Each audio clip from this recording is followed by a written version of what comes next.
Are we rolling? Yeah. Do I look 5 years older? Really? So 5 years ago, we started 5 Things I Learned Today, and you can imagine how many things that is. Actually, I tried to do the math, but we're going to break them down into 5 sections. We've got photos, videos, time lapses, tech, and art. So here's top 5 from each one of those categories. Of all of the thousands of photos that we've collected over the years, some of our favorite series include the one called Children and Where They Sleep. It shows the different sleeping and living conditions of children around the world. There's this really sort of artistic, clear-eyed vision of Robert Goodsfried with his series about outdoor pools and bowling alleys and subway stations. It was great. There's these amazing sort of otherworldly images of lighthouses covered in ice on Lake Michigan. There's this project, this fun project called Young Me Now Me that shows, as you can guess, somebody young and old and the passage of time there. And then finally there's this great, like hyper-realistic makeup series that showed photos of people, but they looked like comic book squares because it was that sort of graphic and clear. Those are some of our favorites over the years. Of all the time lapses that we've covered, my absolute favorite was the one from the International Space Station that showed the Earth as it flew over. But there are other great ones, including that just stunning, gorgeous one of the night skies in Yosemite, just absolutely beautiful. There's an amazing time lapse up on Mount Everest. That one's gorgeous. There's one about the Carnival in Rio and Sao Paulo that's just great, called the City of Samba, I believe. And then there's this amazing one called Tokyo to San Francisco in 83 seconds. It shows the entire flight across the Pacific. I wish I could go through all of the amazing art that we've covered. There's really been so much of it. But some of our favorites include the Hobo Nickels, which you'll have to look up to understand what those are exactly.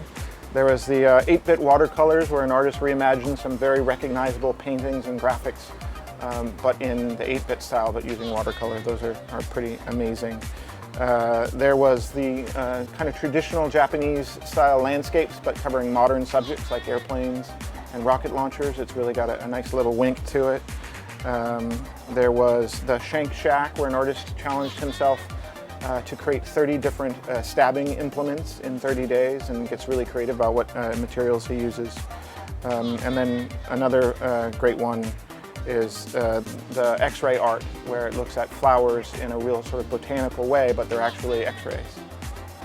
And now for the videos. There have been so many great ones, but our favorites include the very first Gymkhana by Ken Block. We covered a number of them, but that first one really just sort of took our breath away. That was absolutely stunning.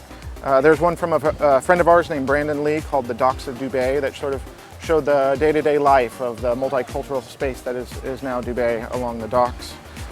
There's this chilling video about surfing in Iceland amongst the icebergs and the glaciers. You have to watch it for yourself.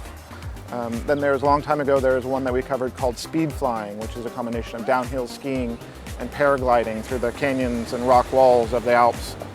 And then to round it off, there's the Norwegian summer bonfire, this just absolutely ginormous bonfire that apparently they burn every single year. Of all the tech or science coverage that we've had, perhaps my absolute favorite is the microscopic views of different alcoholic beverages. It's really kind of interesting how different they are, from margaritas to tequila to whiskey to vodka, all very, very different. Another one is ferrofluid, which is essentially a magnetic liquid. So there's an artist that used that interesting properties to make these really vibrant and beautiful photos. Another one was a series that showed the physiology of people doing yoga, these X-rays of people doing yoga, so you really get a sense of how their bodies work. Then there was a scientist and an artist who hand-colored these X-rays of deformed frogs and frog reliquaries. It's just a gorgeous sort of melding of art and science. And then finally, of course, there is always the high-speed film photos of alcohol being burnt and how much it looks like the brain. That's very interesting. These are 5 years of 5 Things, and I am Ryan Nance.